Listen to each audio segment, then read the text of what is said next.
Every day I get hits for different outbreaks of sickness, hospitalizations from raw milk.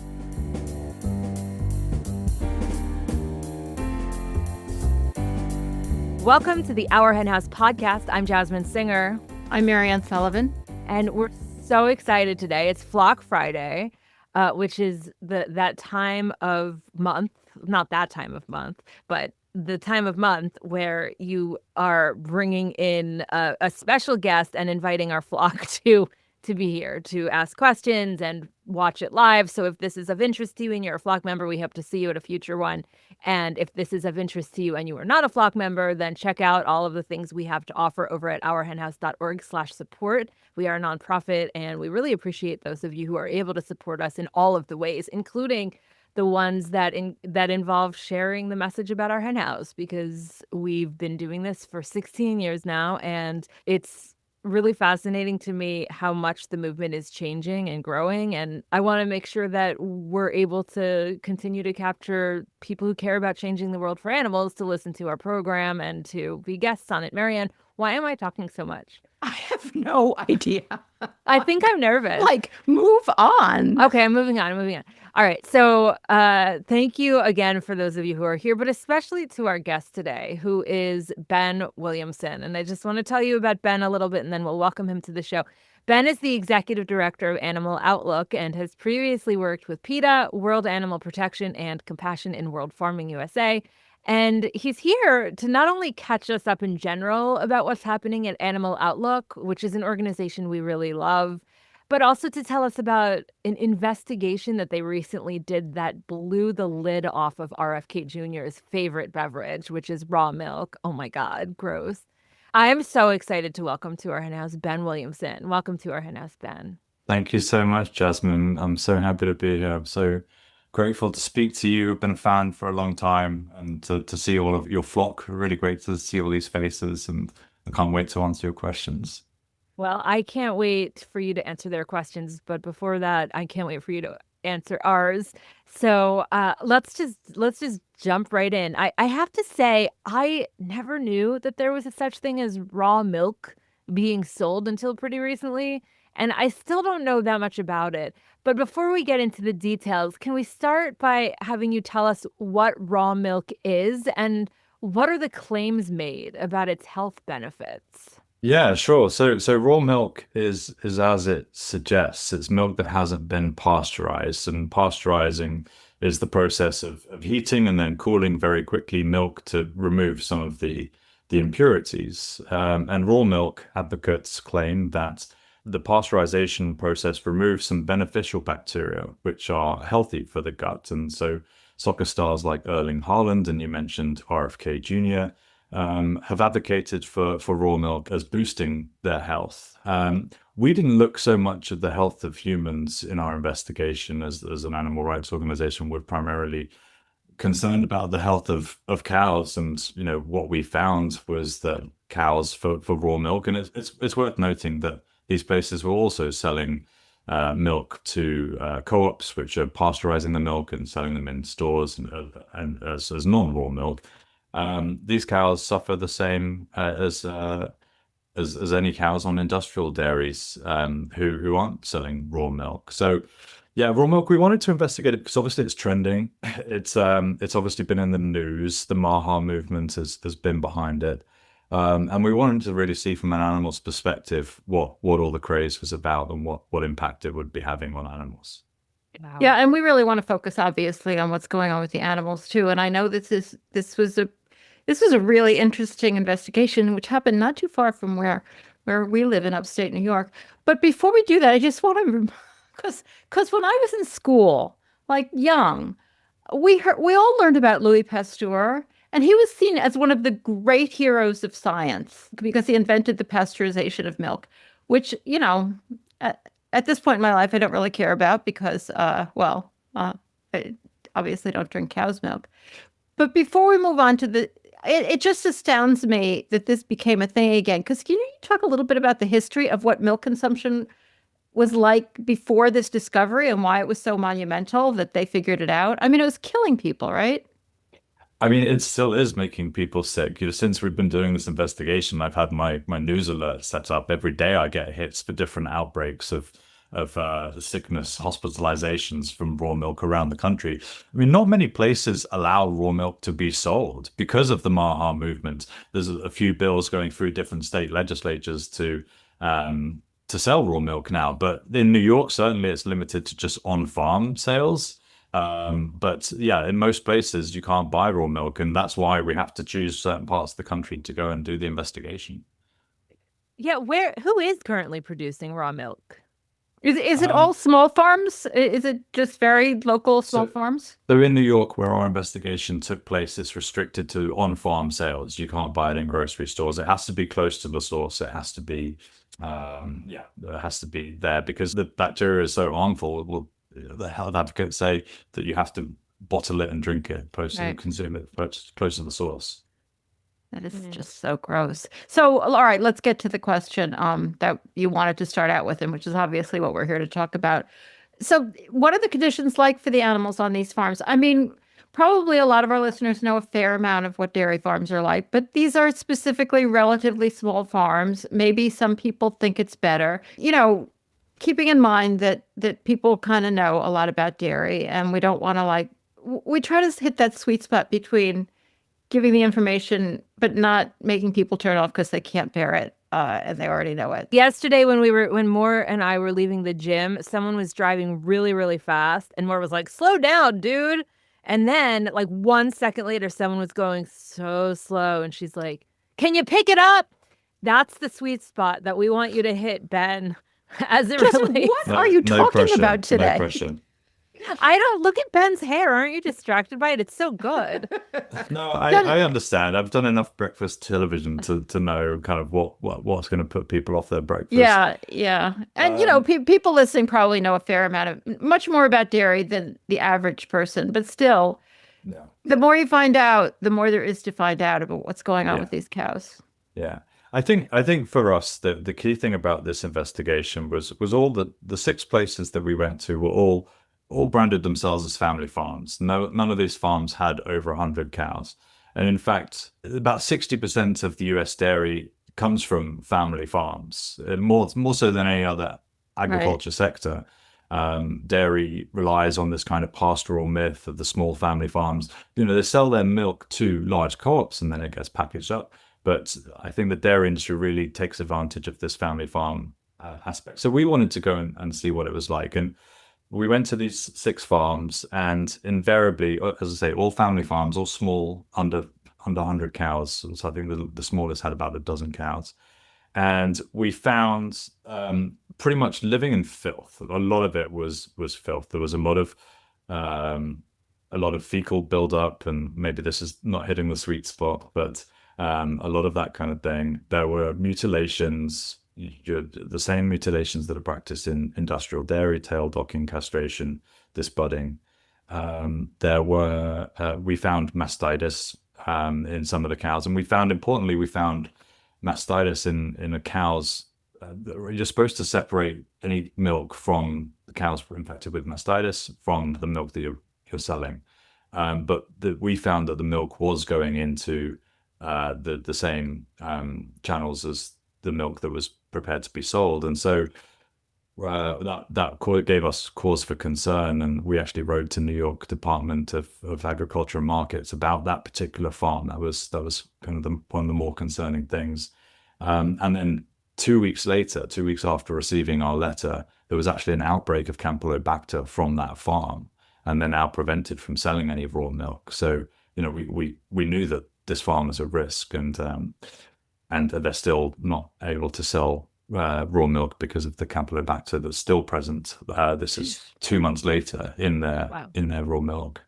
The key point for us was just that there's a separation of mothers and calves. The same things that we all know about happening in industrial dairy were happening on these small family farms. And so that's really what we wanted to draw people's attention to, is regardless of size and regardless of ancestry and the family who owns it, you can't, and the control of the reproductive cycle through hormones, through specifically films a farmer giving something called estromate, which regulates the cow's hormonal cycle. It's the same game plan that the family farms are operating under. They just have fewer cows. That's essentially what we found. And family farms also, they come with their own problems. They don't have a great deal of money. They don't have a great deal of labor.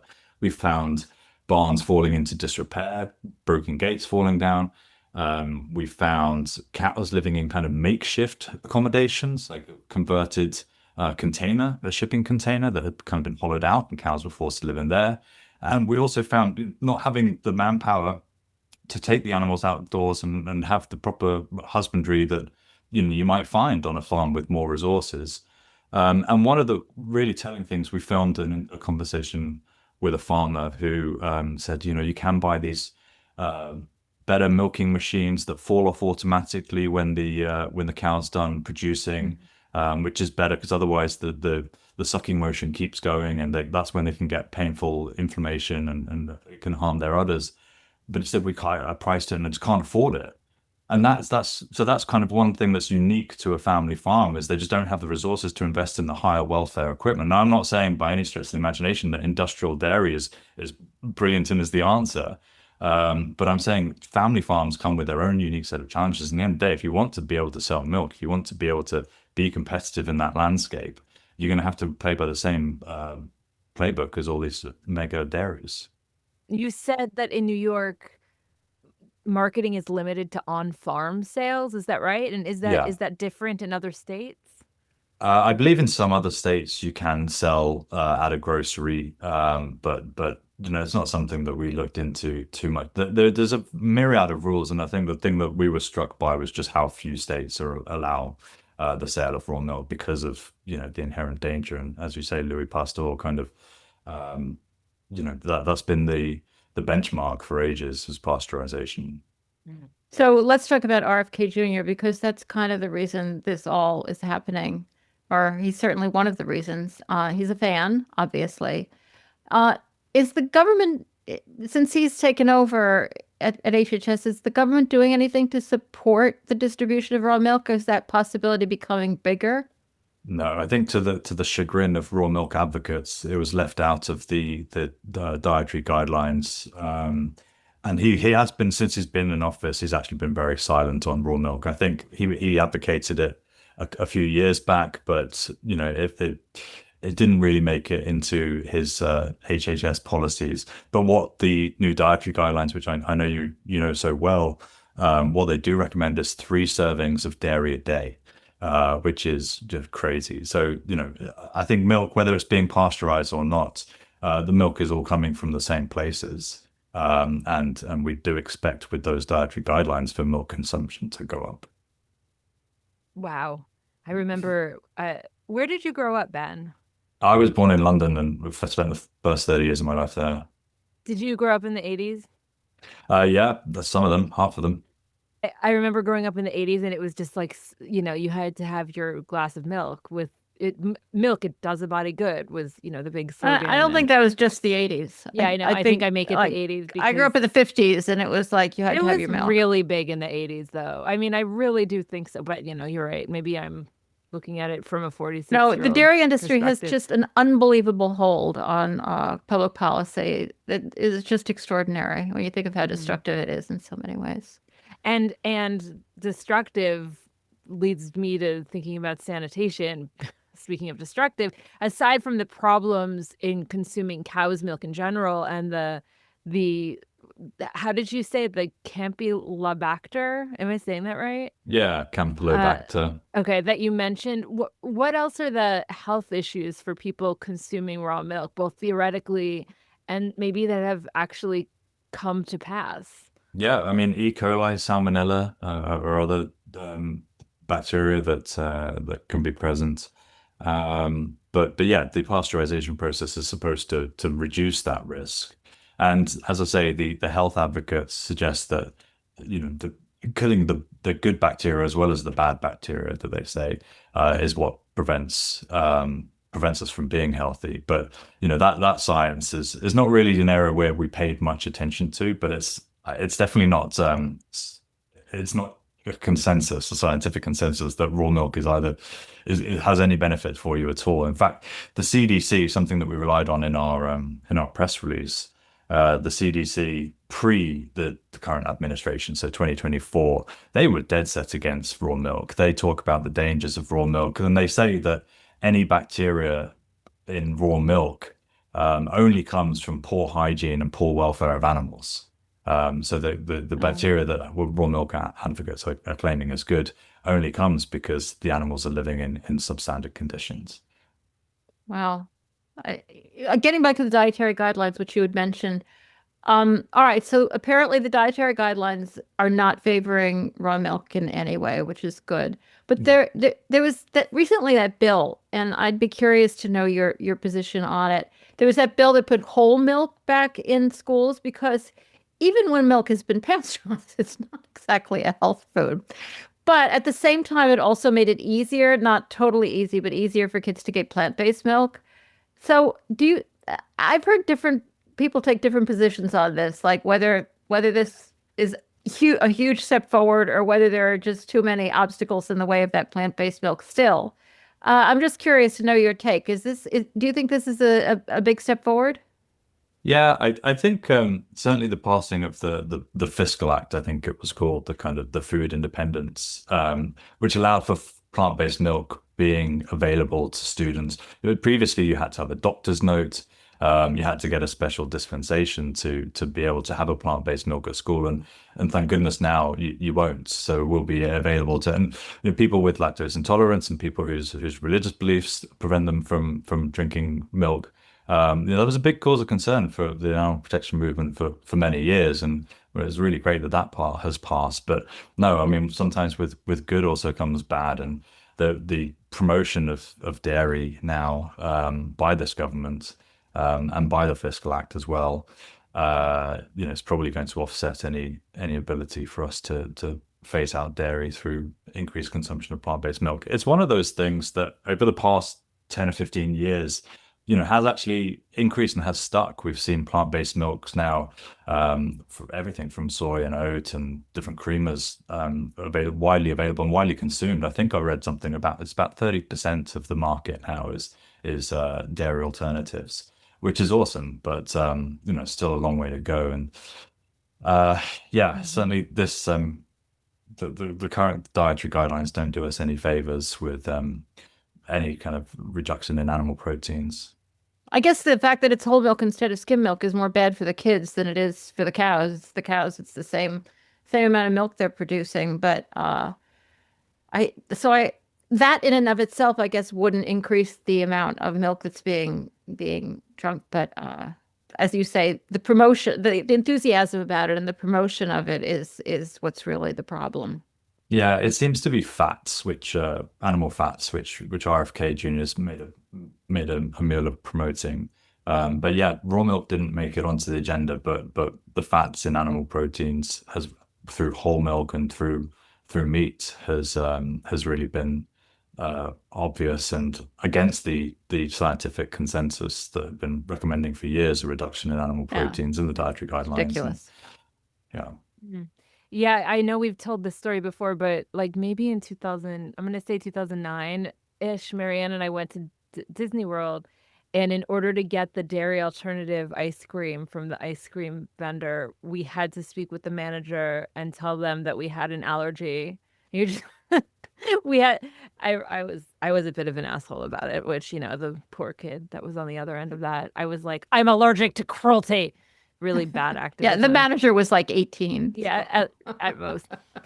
Well, okay, so you mentioned that all of these investigations are, as Marianne said, near us in upstate New York. Without giving away any secrets about how undercover investigations work, can you give us an idea of how long the investigator was on the job and how they managed to look into 6 different farms and, of course, what they found? Yeah, I can tell you a little bit about, we do stay very buttoned up about how we do investigations, even how long they last sometimes, because we don't want people to kind of change the way they allow us to do our investigations. But I can tell you, we went to 6. They were from Ulster County up to Jefferson County, so the kind of the whole right up to the border of Canada and down to the Hudson Valley. They were all family farms. We were able to shoot content at all of them. And that's about as much as I can That's say about fine. kind of how we did it, how long it took. Yeah, it was over the course of about between October and November.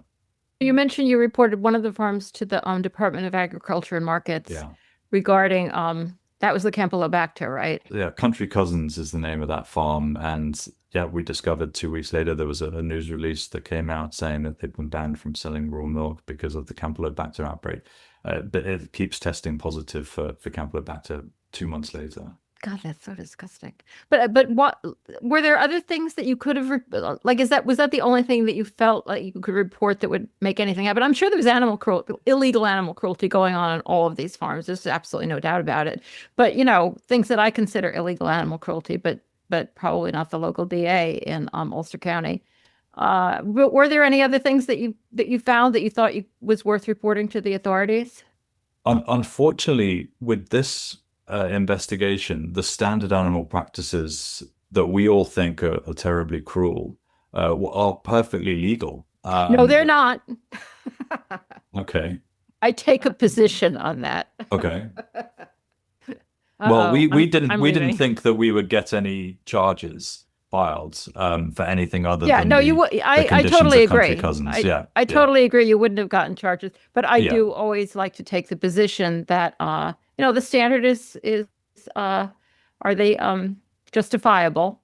In New York, that's the standard of what, and I don't think they're justifiable, and I think So that's wait, a legitimate I'm with you there. position. Yeah. Can we just for 1 second dissect what's happening here?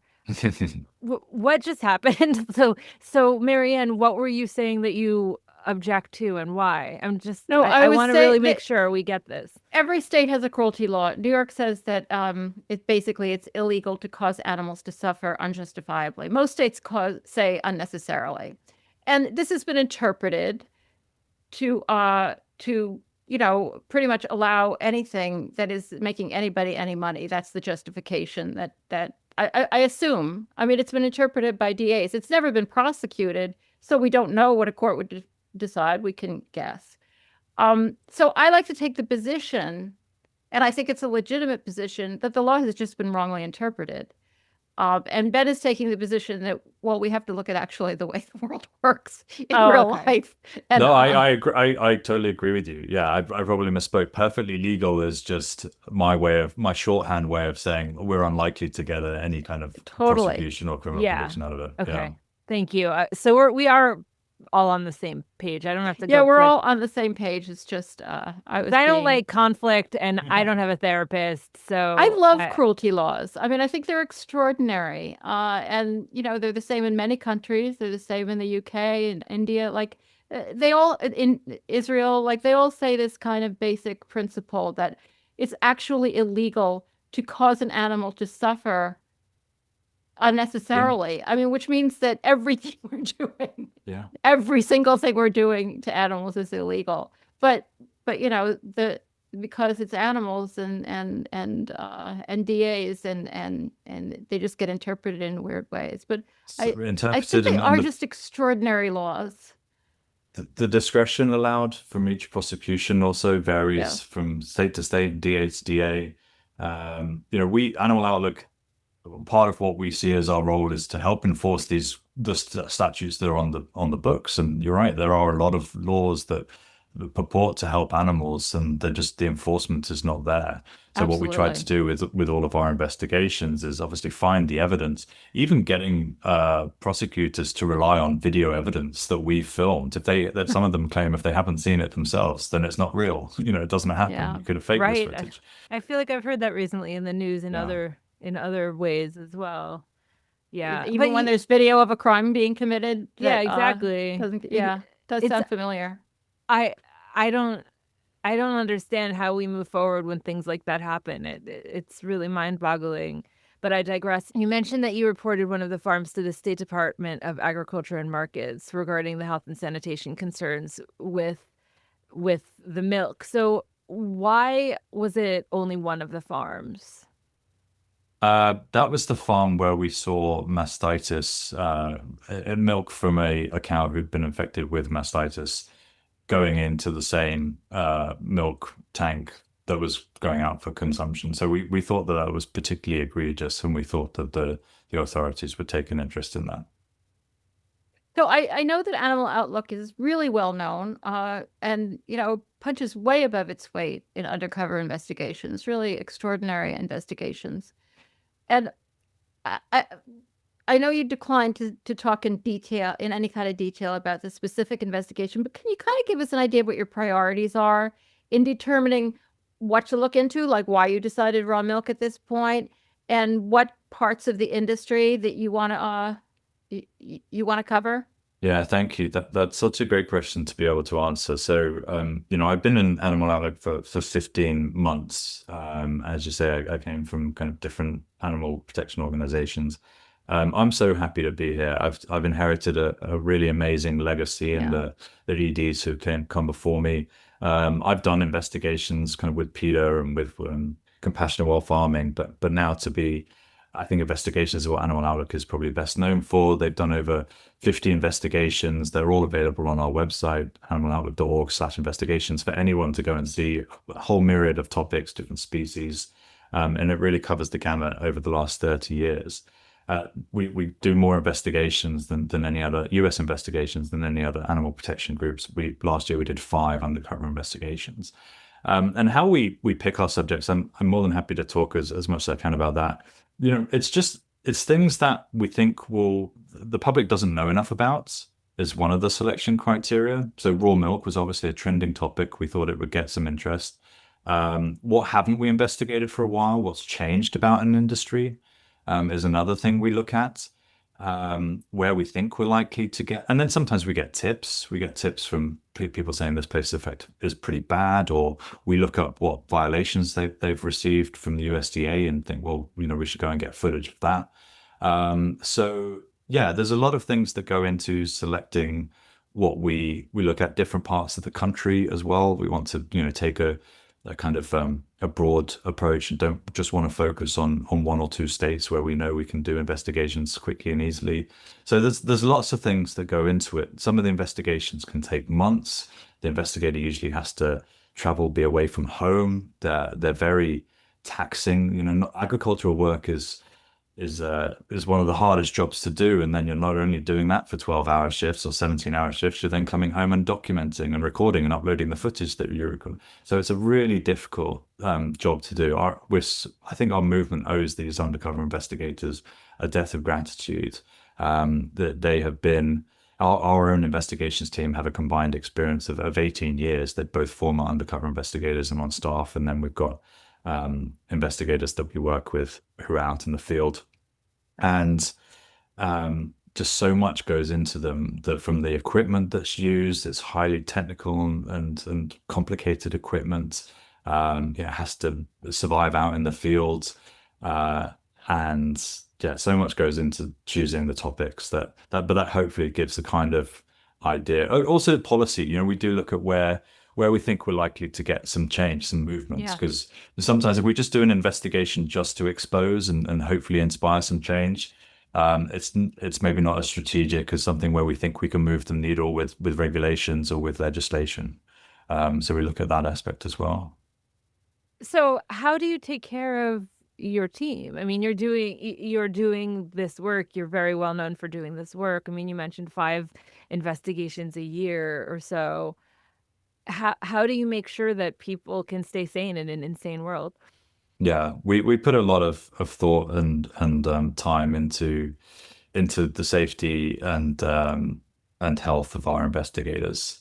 We give them a lot of resources. I think everything is legal checked. The thing about Animal Outlook, and we do our investigation, everything is safeguarded and risk assessed, because ultimately we want to be able to use what we find in court. We need it to be acquired legally, We don't want the investigators taking any unnecessary risks. So we make a lot of effort to ensure that we've got their backs out in the field and they know that, and then that we take care of them when they're out of the field. So yeah, I think it's a really tough business, but we take every precaution and step that we can that's deemed necessary, that we've the experience that we've built up over many decades now of doing this, to make sure that we get the best possible result. A lot of times people ask me about how to get involved with investigations themselves, which I, frequently just would point them to an organization like yours. But what would you say to people who would maybe feel like they could handle that? Because, I think that frequently activism, animal activism in particular, but probably every kind, is about what you can do. I mean, Marianne and I know someone who his activism of choice is that he walks dogs who are about to be put down at kill shelters. He walks the pit bulls for their final moment of beauty, which I can't imagine, but he says I can do it. So I can't imagine being an undercover investigator either. Thank God we have them. Like you said, we really owe them everything. What would you say to someone who wants to get involved in that? Yeah, no, that's a great question. I really do think we should all play to our strengths and do what is the best fit to help animals.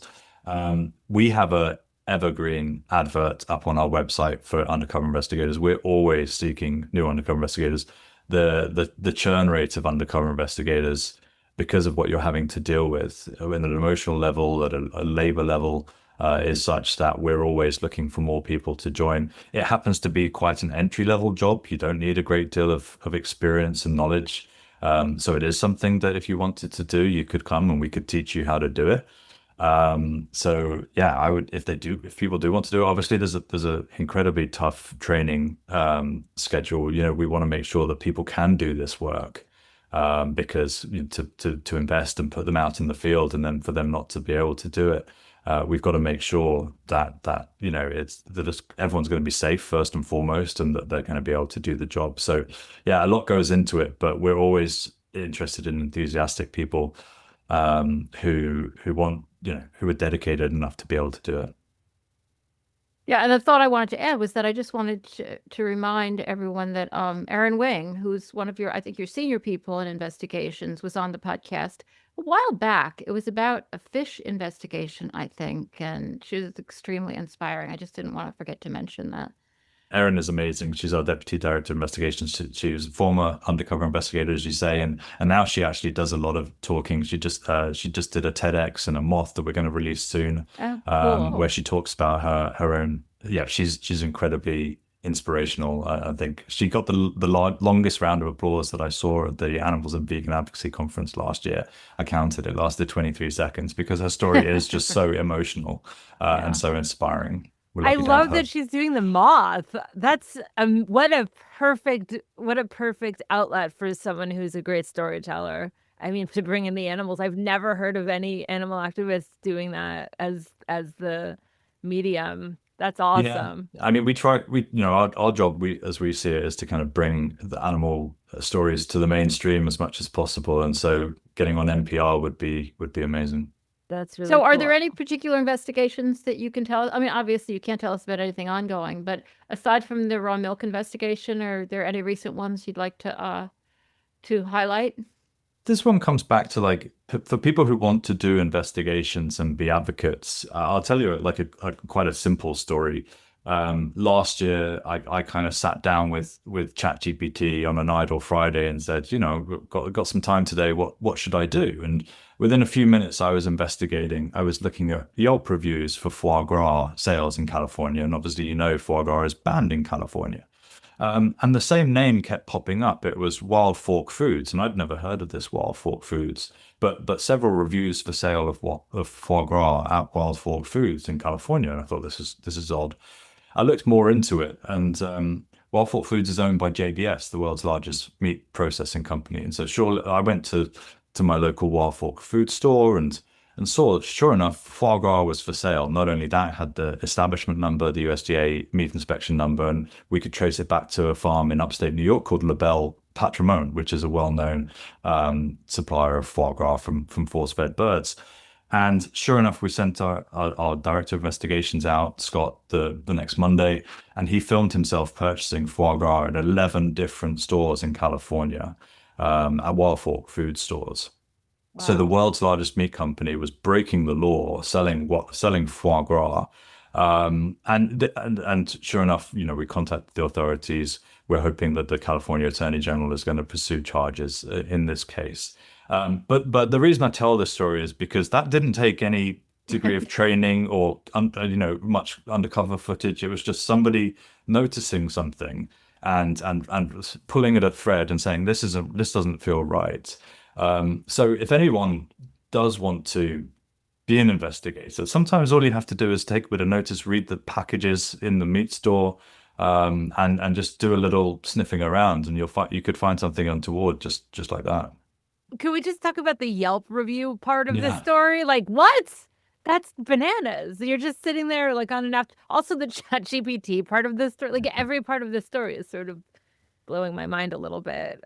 Wow. I remember like right at the very beginning of Our Hen House, we interviewed an undercover investigator. And this was like 2010 maybe. And I obviously there had been investigations before then as well, though since then they've really, exploded. It wasn't like as common. Eh, and I remember one of the things he mentioned, and this is such a tiny piece of the interview, it's like nothing sauce, is that he had to eat meat in the lunchrooms. And then like eventually he would start to like switch it to tofurkey or something, but he didn't want to do anything to, stand out. And, I he also said some other things that are so much more alarming than that about the treatment of the animals and, like, what became considered normal even to him, even though he had the ethos of an animal rights activist. But for some reason, it was, like, that piece of it that, I always think of because I think a lot of people who would want to get involved with undercover investigative work in this particular area would be like, this would be for the greater good. I can do this. I can film this. I'm not scared. Da, da, da, da. And then it's like, oh, but you have to have a meat sandwich at lunch. And they'd be like, I'm out. I don't actually have a question in that, Ben. That story has always really stuck with me, which reminds me of the importance of using storytelling as your colleague is doing. Yeah, and I think, from the undercover investigators, how I've been told that they deal with it is to basically build a different persona. You're not yourself when you're in the field. You're this person, and you eat meat, and you can stand by and watch people abusing animals, and that's kind of how you deal with it. But as I say, some people, there was a question in the chat which we might come to, but saying how long can you, in theory, you can be in the field for forever. If you enjoy the nomadic lifestyle, moving around, and you want to get a lot. There are some very seasoned investigators who have been doing it for 20 years, but that's the minority of people. The majority of people last one or two investigations and say, thank you very much. I just was wondering how many of them are women at this point, because I know that was pretty it was very few back in the day, but I think that's shifted. Am I right? There were both male and female investigators. Yeah, I think it's I wouldn't say it's an even split, but there's every walk of life can be an investigator, and that's one of the things. Anyone could be an investigator. There's a certain mentality that kind of can stick it out, but you don't have to have many prerequisites to be an undercover investigator, which means the pool is really big, but you do have to be very mentally strong. Before we let you go, I wanted to get into the fact that in addition to being known widely for really outstanding undercover investigations, Animal Outlook is known for legal advocacy. And we are big fans and old friends of Piper Hoffman, who is your director of legal advocacy. So can you just tell us a little bit about your strategy? Just the same way I asked about which undercover investigations do you do? What legal efforts? Do you have a certain theme? Do you have a certain goal in mind that you want to pursue? Because there's a whole lot of things you could do, and they're all extremely time consuming and I'm sure resource intensive once you choose to go in a certain direction. So can you just tell us a little bit of your strategy and what's on the current docket? Yeah, so it's actually Piper's last day today. She's Oh leaving no. Animal Outlook and moving on to staying within the animal protection movement, I'm delighted to say, and not going too far, but we'll miss her. She's been with Animal Outlook for 5 years, but this is in way of an advert. If this episode goes out before we've closed the recruitment fields, we are recruiting for a new senior director of legal advocacy. But I'm sure Piper and our whoever steps into the position will say the same thing. What they look for, or what we look for in cases, is what's going to move the needle, what's going to be replicable, what's going to be scalable. Because just going after individual workers for committing crimes against animals on factory farms, it's not going to move the needle. We need to get replicable models of litigation that the private sector can pick up in class action lawsuits, for example, where there's a monetary incentive for private legal firms to get involved in animal protection issues, and also start holding companies account. Far too often it's the lowest workers down in the chain who are the ones who take the brunt of the policies of the company. So what we look for is where we can hold the actual integrators and the companies accountable for the crimes that are committed on their watch. So yeah, it's scalable, it's replicable, and it's needle moving. You're right. There are so many enforcement possibilities, but that's really what we look for when we decide whether or not to pick a case. Anything in particular you'd like to highlight? Yeah, I think one really interesting one that I was really grateful to work with Piper on at the end was a case against a Pennsylvania egg company called Alderfer Eggs. So Alderfer Eggs, they were marketing as free roaming. The eggs were from free roaming birds.